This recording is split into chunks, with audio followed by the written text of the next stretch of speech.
नमस्कार, आप सभी का स्वागत है छत्तीसगढ़ में। आपको बता दें कि दिवसीय राष्ट्रीय रामायण महोत्सव का शुभारंभ हुआ और सीएम भूपेश बघेल ने दीप प्रज्वलित करके रामायण महोत्सव का शुभारंभ किया। साथ ही रायगढ़ के रामलीला मैदान के मंच से लोगों का अभिवादन स्वीकार किया। और अहम बात यह है कि हनुमान चालीसा के पाठ से कार्यक्रम का शुभारंभ हुआ और छत्तीसगढ़ की रामनवमी समाज के लोगों ने मार्च पास्ट की शुरुआत की।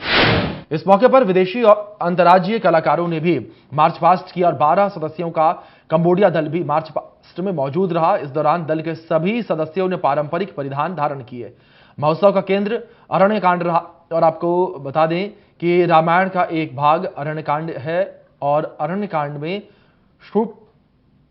शूर्पणखा वध के सीता हरण तक का जिक्र किया गया है।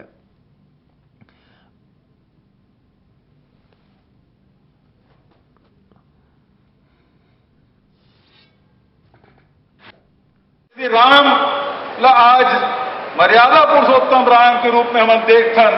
हमारे छत्तीसगढ़ के बहुत बड़े योगदान कावर की 14 साल में 10 साल हमारे छत्तीसगढ़ में गुजारे हैं और ये 10 साल में बहुत कुछ भगवान राम से हम सीखे भी हैं और यहाँ के ऋषि मुनियों से, यहाँ के परंपरा से और यहाँ के रीति रिवाज में लगातार रहे से भगवान राम मर्यादा पुरुषोत्तम बने तो निश्चित रूप से छत्तीसगढ़ के कुछ न कुछ अंश भगवान राम में भी, उनकर व्यक्तित्व में, उनकर चरित्र में भी देखे मिलते।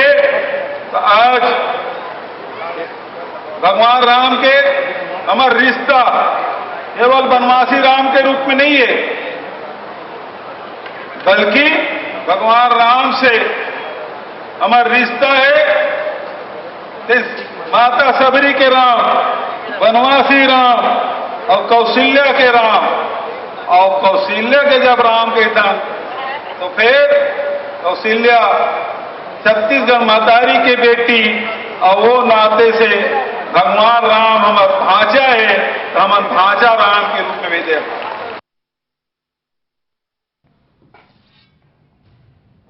चलिए अब आपको ब्यूरो चीफ दीपक विश्वकर्मा के पास ले चलते हैं, जो कि रायगढ़ से आपको रामायण महोत्सव से जुड़े तमाम मुद्दों पर चर्चा आगे बढ़ाएंगे। छत्तीसगढ़ की राजनीति में इन दिनों राम ही राम हैं। कोई जय श्री राम का नारा बुलंद कर रहा है तो कोई कह रहा है सियावर रामचंद्र की जय। मौजूदा दौर में यदि बात की जाए तो राष्ट्रीय रामायण का आयोजन किया जाता है। आयोजन रायगढ़ में, रायगढ़ आदिवासी अंचल कहा जाता है। बिलासपुर संभाग, सरगुजा संभाग, ये दोनों कैप्चर करता है। यहाँ पर राष्ट्रीय रामायण का आयोजन कई मायने हैं और राम की जब चर्चा होती है तो सबसे पहला जो चेहरा आता है वो आता है भारतीय जनता पार्टी का। लेकिन छत्तीसगढ़ की भूपेश बघेल सरकार ने इस नारे को और हिंदूवाद के इस सॉफ्ट टारगेट को, या यूँ कहें एक भारतीय जनता पार्टी का जो कॉपीराइट था उसको हथिया लिया है, उसके हाथ से ले लिया है। अब ये चर्चा कांग्रेस करती है, सियावर रामचंद्र की जय, जय बजरंग बली। इन दो नारों के साथ लगातार चर्चा छत्तीसगढ़ के भीतर होती है और आज जब राष्ट्रीय रामायण का आयोजन हो रहा है तो तमाम राजनीतिक सवाल खड़े हो रहे हैं और तमाम ऐसी चीज़ों पर चर्चा हो रही है। सबसे पहला बयान तो वही देख लीजिए जब अरुण साहू कहते हैं निमंत्रण आएगा तो जरूर जाऊंगा, जिसका पलटवार मुख्यमंत्री भूपेश बघेल करते हैं, एक नहीं 2-2 निमंत्रण दिया जाएगा। इसके इतर कोई कालनेमी कहता है तो कोई राक्षस बता देता है। तो ये समझा जा सकता है कि छत्तीसगढ़ की राजनीति में बीते 4 महीने बाद चुनाव है और इस चुनाव से पहले राम को लेकर सियासत है। हमारे साथ 2 खास मेहमान हैं, एक अग्रवाल साहब हैं, दूसरा पांडे जी हैं। भारतीय जनता पार्टी और कांग्रेस के दोनों नेता जुड़े हुए, दोनों से चर्चा करूं। सबसे पहले भारतीय जनता पार्टी के नेता से बात करता हूं, क्योंकि जो हिंदूवाद का सॉफ्ट टारगेट था, जिसका तमगा, जिसका कॉपीराइट भारतीय जनता पार्टी अपने साथ और अपने पास लेकर चलते थे, आज मौजूदा स्थिति क्या है उन्हीं से समझ लेते हैं। हिंदूवाद का जो सॉफ्ट टारगेट था उस पर आप ही लोगों का कॉपीराइट था, लेकिन आज चर्चा कांग्रेस करती है और कांग्रेस इस पार हो गई है कि राम वनगमन पथ हो, कौशल्या माता का मंदिर हो, सब उनके पास है। भारतीय जनता पार्टी हिंदुत्व को लेकर, अपनी विचारधारा को लेकर आज से नहीं वर्षों से वो अपनी बातें कायम है। कांग्रेस ने जो छत्तीसगढ़ की जनता के साथ वादा किया था, जिस वादे के आधार पे उन लोगों ने एक बड़ा बहुमत जनादेश उनको जो मिला था, वो काम आज 4.5 साल बाद दिखते नहीं है जमीन में। और कांग्रेस को लगता है कि छत्तीसगढ़ की जनता कांग्रेस से बहुत नाराज है, तो अब वो भगवान राम का सहारा ले रही है और जगह जगह अपने धार्मिक कार्यक्रम करके, धार्मिक उत्सव करके इस बात को छत्तीसगढ़ की जनता भली भांति जानती है कि ये सब काम से वो कभी अब दोबारा उनके बहकावे में नहीं आएगी। राम का सहारा ले रही है, आप लोग भी तो वही सहारा ले रहे थे। हमारे तो राम आराध्य देवता हैं, हमको इस बात को प्रचारित करने की कोई आवश्यकता नहीं है कि हमको भगवान राम हमारे हैं और हमारे हमेशा रहेंगे। हमने राम मंदिर बनाने का जो लक्ष्य बनाया हुआ था, उस लक्ष्य पे कायम है और एक पूरे भारत में और पूरे विश्व में देखा जाएगा जब 2024 में भव्य राम मंदिर अयोध्या में निर्माण किया जाएगा। राष्ट्रीय रामायण की चर्चा थी, भव्य राम मंदिर पर पहुंच गई। क्या लगता है, कह दिया है कि आप 4.5 साल में कुछ कर नहीं पाए, वोट बैंक की बात है और चर्चा वोट बैंक पर आ गई है और राम मंदिर पर आ गई है। ये तो जनता बताएगी सर, कि जैसे पांडे भैया ने कहा कि 4 साल में कुछ नहीं किया, किसानों को बोनस दिया, बिजली बिल हाफ किया, जितनी भी घोषणाएं की थी सबको पूरा करते करते जो घोषणा नहीं की थी माननीय मुख्यमंत्री महोदय ने, उन घोषणाओं के अलावा गोबर खरीदी, गोमूत्र खरीदी, ये सब नई नई योजनाएं और लेके आई हैं मुख्यमंत्री महोदय हमारे। जो घोषणा हुई थी वो तो पूरी हुई। घोषणाएं तो सारी ठीक है, ये राष्ट्रीय रामायण ठीक है, कभी राम वनगमन पथ बनवा रहे हो, कभी कौशल्या माता का। आप लोगों को ज़्यादा प्यार हो गया है क्या भारतीय जनता पार्टी के मुद्दों से? ये मुद्दा भारतीय जनता पार्टी की बात नहीं है। वो तो कह रहे हैं हमारे थे। नहीं, भगवान राम किसी के नहीं है, भगवान राम सभी के हैं। भगवान राम किसी की बपोती नहीं है, कांग्रेस के भी हैं। जैसे आपने कहा कि बीजेपी वालों का है, मैं ये बोलता हूं कि माननीय हमारे पूर्व प्रधानमंत्री राजीव गांधी जी ने अयोध्या में जाकर सर्वप्रथम पूजा की थी। क्या वो उस टाइम हिंदूगिरी थी? जब सबसे पहली पूजा अयोध्या में अगर की है तो हमारे कांग्रेसियों ने की है, राजीव गांधी जी ने की है। कॉपीराइट का तमगा उन्होंने कह दिया कि हम तो पूजा करते हैं, हमारे आराध्य हैं। आप बता रहे हो कि राजीव गांधी जी ने पूजा कर दी थी। 140 करोड़ जनता पूजा करती है भगवान राम की। 140 करोड़ जनता है इंडिया में। भाजपा ही क्या सिर्फ वोट मांगते हैं? भीख मांग के मैं नहीं बोलूंगा ज्यादा आपको, बता दीजिए भगवान राम क्या मांगते क्या है? भगवान राम के नाम से भीख मांग के इनका 70 साल पूरा हुआ है, तो आज ये भीख मांगने लायक भी नहीं रहे। क्योंकि क्योंकि वो आप भीख मांगने आऊंगा आपके पास, भीख मांगने लायक नहीं रहे वो। आप भीख मांग के वोट मांगते हो राम के नाम पे। भगवान राम के नाम पे भारतीय जनता पार्टी ने कभी भी वोट नहीं मांगा है। भारतीय जनता पार्टी का अपना एक घोषणा पत्र है। भारतीय जनता पार्टी अपने भीख मांगने की चर्चा पे, भीख मांगने वाली शब्दों का इस्तेमाल, मेरे साथी हैं कांग्रेस के वरिष्ठ नेता हैं, उनको इन शब्दों का इस्तेमाल नहीं करना चाहिए। ये असंसदीय शब्द है और मैं इस बात को निवेदन करता हूं कि यदि आप डिबेट में शामिल हुए हैं तो स्वस्थ और भारतीय जनता पार्टी इस बात को लेकर आश्वस्त है कि उन्होंने जो वादा किया है जनता से वो पूर्ण करती है। भारतीय जनता पार्टी ने 2014 से लेकर आप 2023 में देख लीजिए, 9 साल बेमिसाल नरेंद्र मोदी जी का ये जो कार्यकाल है। मोदी जी की चर्चा को अभी छोड़िए, हम चर्चा ये कर रहे हैं, ठीक है, आप 9 साल बेमिसाल बता रहे हैं, उस पर भी आएंगे। सवाल ये खड़ा हो रहा है कि जिस राम को, जिस गाय को आप लेकर चलते थे, जिस सॉफ्ट हिंदुत्व की बात आप लोग करते थे, वोट मांगते थे, वो तो आपके हाथ से खिसक गया है, फिसल रहा है। वो आने वाले जब छत्तीसगढ़ का चुनाव नवंबर में होगा तब ये जनादेश से पता चल जाएगा कि ये किसका वोट खिसक गया है।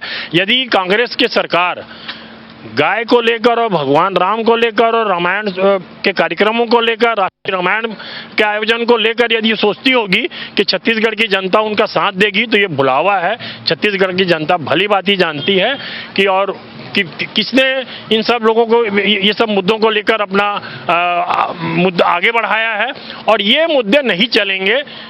धार्मिक आस्था से जुड़ा हुआ है छत्तीसगढ़। रायगढ़ में आज 70 साल से रामलीला का आयोजन हो रहा है।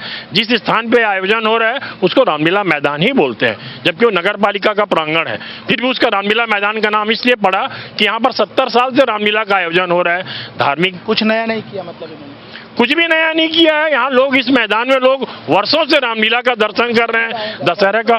रामलीला कर रहे हैं, कुछ नया नहीं कर रहे हो आप बता रहे हो नया कर रहे हो, आप ढोल पीट रहे हो, वो बता रहे हो कुछ सर, नया मैं ये बोलना चाह रहा हूँ कि जैसे भाई साहब ने कहा कि हम वोट नहीं मांगते, हमने वोट नहीं मांगा कांग्रेस ने। ये तो भगवान की पूजा कर रहे हैं हम, और पूरे हिंदुस्तान के लोगों को, पूरे छत्तीसगढ़ के लोगों को, पूरे रायगढ़ के लोगों को भगवान राम के नाम से जोड़ रहे हैं। जो आज लोग बिखर गए थे भाजपा से जुड़ के, भगवान के नाम के नाम से उबर गए थे लोग, उनको सबको हम जोड़ रहे हैं फिर वापस, और पूजा पाठ में लीन कर रहे हैं। हमको भगवान राम आशीर्वाद देंगे, हमको भगवान राम खुद वोट दिलाएंगे जो करें। हमने कभी वोट नहीं मांगा भगवान के राम के नाम से। वोट मांग कौन रहा था भगवान नाम से? वो तो आप स्वयं जान रहे हैं। भगवान, हम नहीं जान रहे, आप बताएंगे। आप अयोध्या में जो आज मंदिर बन रहा है, मुद्दा विहीन हो जा रही है भाजपा। अयोध्या में मंदिर बनाने का काम करके सोच रहे कि मैं बहुत बड़ा काम कर रहा हूँ। ये तो बनना ही था, मतलब इनका कोई रोल नहीं है। कोई रोल नहीं है। ये पब्लिक के पैसे से बन रहा है, पब्लिक के सहयोग से बन रहा है, कोई एक आदमी के सहयोग से नहीं बन रहा है। पूरे 140 करोड़ लोगों की उसमें आस्था जुड़ी हुई है। ये पीठ थपथपा रहे हैं। अब एक ये जैसे कह रहे हैं कि गाय माता, गौ माता का हमने गोबर खरीदा, गोबर से आज सैकड़ों चीजें बन रही हैं जो पूरे ऑल वर्ल्ड में चल रही हैं। गोमूत्र इतनी अच्छी दवा है, जो गौमूत्र अर्घ बन रहा है, गोमूत्र की खरीदी हो रही है। जो लोग भूल गए थे, हम उसको याद दिलाना चाह रहे हैं। जो लोग भूल गए थे उसको याद दिलाने का प्रयास है। सवाल ये खड़ा हो रहा है कि जिन मुद्दों की चर्चा आप लोग कर रहे थे उसको तो कांग्रेस कह दे रही है वोट बैंक है, और जब आप बात करते हैं तो आप बता देते हैं आस्था है, हमने वोट नहीं माना। अब राम मंदिर को बता दिया कि राजीव गांधी जी किए थे, आप लोगों का कोई रोल नहीं, और अभी आप पीठ थपथपा रहे हैं। राम मंदिर को राजीव गांधी जी ने शिलान्यास करके इतिश्री कर लिया। सुप्रीम कोर्ट में, केंद्र सरकार में, माननीय प्रधानमंत्री जी के नेतृत्व में सुप्रीम कोर्ट में लगातार सुनवाई करके उसका निराकरण किए, और दोनों पक्ष की सुनवाई होने के बाद एक सर्वमान्य फैसला आया कि अयोध्या में जो विवादित जमीन था उसको हटा के यहाँ पर एक भव्य राम मंदिर का निर्माण किया जाए। भव्य राम मंदिर का निर्माण भारतीय जनता पार्टी अपने कोष से नहीं कर रही है। भव्य राम मंदिर का निर्माण पूरे हिंदुस्तान के और हिंदुस्तान के बाहर जो विदेश में भी हैं उनसे भी हम लोगों ने सहयोग लिया है और एक संस्था बनाई हुई है और इस काम को पूर्ण करने का प्रयास किया है। भगवान राम का भव्य मंदिर बनेगा, वो देश के लिए एक गौरवशाली क्षण रहेगा जब वो ये इससे आएगा। इसको भारतीय जनता पार्टी अपने किसी उसमें एजेंडा में या किसी चुनावी एजेंडा में नहीं लेती। लेकिन 24 में फिर चुनाव है और आपने कहा 24 पे संपूर्ण हो जाएगा। हाँ, इसलिए कि कांग्रेस हमेशा बोलती थी कि तिथि नहीं बताएंगे, राम मंदिर जरूर बनाएंगे लेकिन तिथि नहीं बताएंगे। तो ये तिथि बता दी गई है प्रधानमंत्री जी के द्वारा कि जनवरी में 2024 में भव्य राम मंदिर का निर्माण होगा अयोध्या में। जो मेरे को लग रहा है मुद्दे से हम भटक रहे हैं। मेरा एक सवाल है, रायगढ़ की यदि बात की जाए तो आदिवासी अंचल है, यहाँ से सरगुजा पास लगता है, बिलासपुर संभाग का इलाका है, बहुत बड़ा एक फैक्टर है जो आदिवासियों को कवर करता है। छत्तीसगढ़ के भीतर आदिवासी वोट बैंक को साधने की कवायद होती है, राम की चर्चा होती है, कण कण में राम है बताया जाता है। इस तरह के आयोजन क्या राजनीतिक हैं या वाकई इनसे ये एक आस्था का प्रश्न है या आस्था से जुड़े हुए हैं? राष्ट्रीय रामायण मेला का आयोजन का भारतीय जनता पार्टी की सरकार ने, भारतीय जनता पार्टी ने कभी विरोध नहीं किया है। सरकार का यह आयोजन हो तो आपके नेता आए क्यों नहीं? हमारे नेता को निमंत्रण नहीं दिया गया। माननीय सांसद गोमती साय जो इस क्षेत्र की लोकप्रिय आदिवासी सांसद है और प्रथम महिला आदिवासी सांसद है, उसका जब हम लोगों ने आमंत्रण पत्र देखा, जो राज्य सरकार का ये आयोजन है न कि कांग्रेस का, उसके आमंत्रण पत्र में उनका नाम ही विलोपित कर दिया गया है। आज तक ऐसा नहीं हुआ 15 साल। तो ये लोग करना क्या चाह रहे हैं? तो बता रहे हैं पीठ थपथपा रहे हैं। ये कांग्रेसीकरण करना चाह रहे हैं इस आयोजन का। ये बताना चाहते हैं कि कांग्रेस का आयोजन है, राज्य सरकार के करोड़ों रुपए लगा दिए इस आयोजन में, और इसको ये बताना चाहते हैं कि कांग्रेस कमेटी कर रही है। पूरे जिला कांग्रेस कमेटी के पदाधिकारी, कांग्रेस के जनप्रतिनिधि आज मंच में बैठे रहे, उन्होंने किसी अन्य पार्टी के जनप्रतिनिधियों को और हमारे माननीय सांसद महोदय को बुलाने का जहमियत ही नहीं किया। नया आपने दिशा दे दी, चर्चा है, आप तो इनके नेताओं को नहीं बुला रहे और आप बोल रहे हम राजनीतिकरण नहीं कर रहे हैं। राजनीतिकरण की बातें नहीं कर जी। पांडे जी ने अभी कहा कि राम मंदिर का शिलान्यास, नहीं, राम मंदिर पे मैं जाऊंगा, आप इनके नेताओं को बुला क्यों नहीं रहे? नहीं, मैं अब उसमें भी आ रहा हूँ। राम मंदिर का जो शिलान्यास पूजा हमारे प्रधानमंत्री, पूर्व प्रधानमंत्री स्वर्गीय राजीव गांधी जी ने की थी, उस पर अड़ंगा कौन लगाया?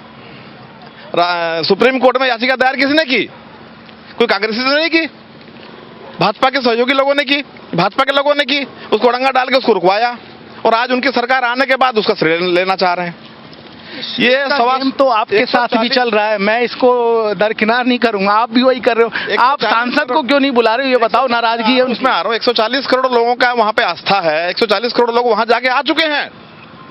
जब से स्टे लगा है, जब से सुप्रीम कोर्ट में वो बंद हुआ है, वहां पे काम चल रहा था, उस काम का भी कोई हिसाब किताब नहीं है। अब बात रही नेताओं को नहीं बुलाने की, ये सांसद महोदय को निमंत्रण गया है, मेरे सामने गया है।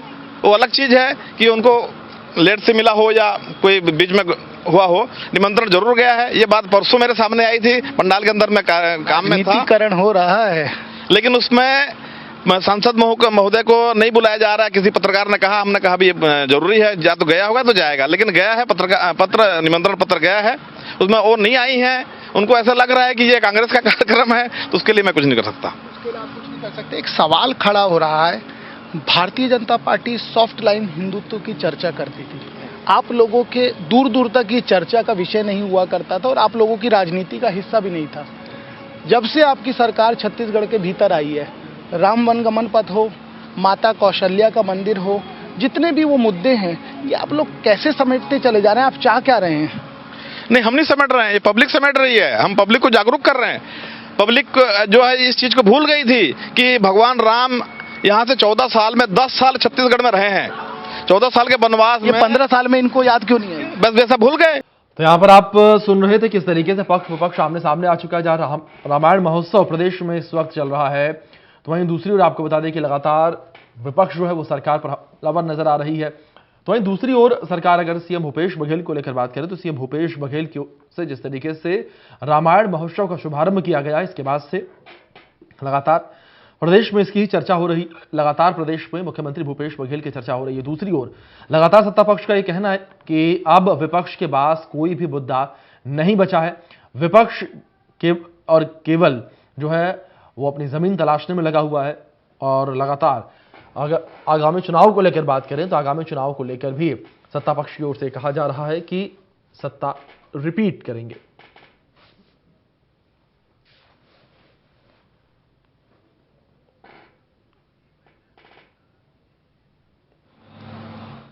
चलिए, हमारे सहयोगी दीपक लगातार हमारे साथ जुड़े हुए हैं और इस चर्चा को आगे वही बढ़ाएंगे। आप हाथ कौन फैला रहा है पूरी देश की जनता जानती है। राहुल गांधी जी और प्रियंका गांधी जी कांग्रेस के बड़े नेता हैं और चुनाव के समय ही मंदिर मंदिर जाते हैं। और जब चुनाव समाप्त हो जाता है तो उनका मंदिर जाना भी बंद हो जाता है।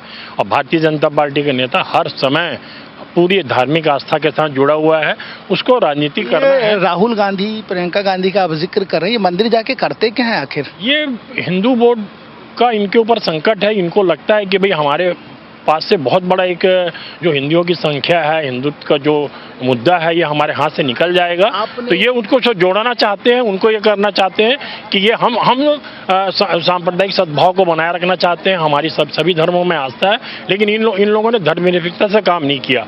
भारतीय जनता पार्टी मान रहे हैं कि इनको हिंदू वोट का संकट है, इसीलिए हो रहा है। जी हाँ, जी हाँ, जी हाँ, बिल्कुल। आज 4.5 साल में रायगढ़ में राष्ट्रीय रामायण मेला आयोजन करने की आवश्यकता क्यों पड़ी? हिंदू वोट का संकट है, ऐसा तो लगता है कि संकट है। 55 साल हो गए रामलीला मैदान में भगवान राम का संकट है कि नहीं? मैं आ रहा हूँ, उसमें आ रहा हूँ। 55 साल से भूमिका बहुत बनाते हैं, लेकिन 55 साल से जहां भगवान राम के नाम से इस रामलीला मैदान में कार्यक्रम होते आ रहा है, तो आज ये वाली बात कहाँ आ रही है कि हमने भगवान राम को नहीं पूजा? हमारे कांग्रेसी यहाँ के मुख्य संयोजक रहे हुए हैं और 55 साल से इस रामलीला मैदान में रामलीला होते आ रहा है। हम उसको प्रचार प्रसार बढ़ा रहे हैं, भगवान राम का प्रचार बढ़ा रहे हैं। संकट है कि नहीं, ये बता दीजिए। संकट कहाँ से है? भगवान राम हमारे साथ हैं, हमको क्या है संकट? हमें कोई संकट नहीं है। हम 15 साल 20 साल आराम से राज करेंगे। मतलब अभी सरकारें दोबारा तिबारा सब आएंगी, हमको कोई संकट नहीं है। भगवान राम का आशीर्वाद हमारे साथ है। जितने साल आपने सत्ता की है, 15 साल डॉक्टर रमन सिंह ने जितने साल सत्ता चलाई है, बोल रहे उतना तो हम चला लेंगे, क्या लग रहा है? पहले के जो 5 साल हैं वो 2.5 साल का जो इनका वादा था वो ही इन्होंने पूरा नहीं किया। इनके आपसी झगड़े को छत्तीसगढ़ की जनता ने देख लिया है। अब दोबारा इनके जो जन घोषणा पत्र में जो इन लोगों ने विश्वास किया था छत्तीसगढ़ की जनता ने महिलाओं का आधी आबादी है छत्तीसगढ़ में, जिसमें उन्होंने शराबबंदी का घोषणा किया था और शराब की दुकानें बढ़ गए। आप तो कच्चा चिट्ठा लेके बैठ रहे हैं। एक सवाल था कि अब इन्होंने कह दिया कि आप राम के नाम पर भीख मांग रहे हैं, आप हाँ या ना में नहीं बता पाए। हम राम, भगवान राम हमारे लिए आस्था का केंद्र है। आस्था का केंद्र, भगवान राम आस्था का केंद्र है, आपके लिए क्या है? बिल्कुल भगवान का राम आस्था का केंद्र है। मैं एक चीज आपको और बताना चाह रहा हूँ, लाइन में चाहूंगा, इन्होंने बोला आस्था का केंद्र, आपकी आस्था है कि नहीं? हमारी आस्था है, तभी तो हम इतने बड़े बड़े कार्यक्रम कर रहे हैं। भाजपा के राज में क्यों नहीं हुआ कार्यक्रम भगवान राम का? मैं एक चीज और बता रहा हूँ आपको, जल्दी जल्दी। 2.5 साल वाली जो बात पांडे जी कर रहे हैं, माननीय मुख्यमंत्री जी ने, माननीय बाबा साहब ने, राजा साहब ने कभी नहीं बोला हमारे 2.5 साल की बात हुई है। ये मात्र भाजपा का एक फंडा था, हमको गुमराह का फंडा। देखिए मेरी बात सुनिए, बता मैं आऊंगा क्योंकि दिशा विहीन हो रही है। अभी कर्नाटक में चुनाव हुए, कर्नाटक में भी वही बात ये लोग कर रहे हैं। बजरंग बली और बजरंग दल, बजरंग बली ने ऐसे लात मारा इनको, वही बजरंग बली ने ऐसे लात मारा इनको कि ये लोग चलने लायक नहीं है कर्नाटक में आज। देखिए कर्नाटक में बजरंग बली ने लतिया दिया है, चलने लायक नहीं बचे हैं। मौजूदा स्थिति यह है कि छत्तीसगढ़ में जिस तरीके से राम राम हो रहा है, आरंभ है अंत है राम, लेकिन इस राम के कंधे पे सवार होकर जो भारतीय जनता पार्टी अपनी नाव पार लगाती थी, वो भारतीय जनता पार्टी अब छत्तीसगढ़ में तो फिलहाल पीछे छूट गई है और कांग्रेस उससे कहीं आगे निकल गई है, क्योंकि ये कांग्रेस राम वनगमन पथ, कौशल्या माता मंदिर और राष्ट्रीय रामायण, इन तमाम आयोजनों से ये बता रही है कि हमारी लाइन और हम भी सॉफ्ट हिंदुत्व के नाम पर सॉफ्ट हिंदू के साथ हम भी चल रहे हैं। अभिषेक, बहुत शुक्रिया रायगढ़ में समय देने के लिए। खबरों का सिलसिला लगातार जारी रहेगा, चलते रहिए इंडिया न्यूज़ के साथ। चलिए, मेहमानों का बहुत शुक्रिया। मेहमान हमारे साथ जुड़े, सार्थक चर्चा को उन्होंने आगे बढ़ाया और देखना दिलचस्प होगा जिस तरीके से हमारे सहयोगी ने चर्चा की है कि भगवान राम किसके नैया पार लगाते हैं। फिलहाल बड़ी बहस में इतना ही, धन्यवाद।